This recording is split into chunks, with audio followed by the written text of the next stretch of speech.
সর্বশেষ যে লোকটা জান্নাতে যাবে তাকে আল্লাহ তাআলা জাহান্নামের আগুনে পোড়াতে পোড়াতে ছাই বানিয়ে ফেলবে। আল্লাহ বলবেন, জিবরাইল যাও একটু দেখো একটা মাত্র সেজদা দিয়েছে আমাকে, এরকম কাউরে পাওয়া যায় কিনা। খুঁজে খুঁজে কাউরে পাবেন। আল্লাহ বলেন আবার দেখো, খুঁজে খুঁজে একজনকে পাবে, সামান্য ঈমানের ছিটে ফোঁটা তার অন্তরে ছিল। আল্লাহ বলবেন যেহেতু ছিটে ফোঁটা আছে, অনেক মাইর খাইছে, ওকে বের করে জাহান্নাম থেকে বের করে একটা নির্ধারিত দূরত্বে রেখে দেওয়া হবে। কিন্তু জাহান্নামের আগুনের লেলিহান শিখাতে তার গা ঝলসে যাবে। সে আল্লাহর ডেকে বলবে, মাবুদ তোমার কাছে আমি কিছু চাই না, জাহান্নাম থেকে তুমি আমাকে বের করেছো, জীবন নদীর পানি তুমি আমার গায়ের মধ্যে ঢেলে দিয়েছো, আমি আবার সজীবতা ফিরে পেয়েছি, আমি তোমার কাছে জান্নাত চাই না, শুধু নিরাপদ একটা দূরত্বে আমাকে রেখে আসো যাতে জাহান্নামের আগুন আমারে কষ্ট দিতে না পারে।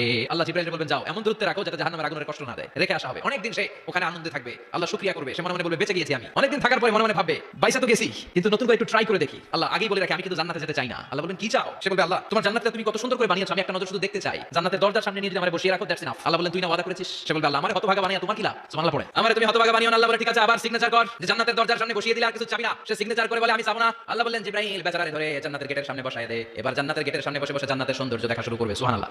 ওই হতভাগা লোকটা বলবে আল্লাহ এত সুন্দর জান্নাত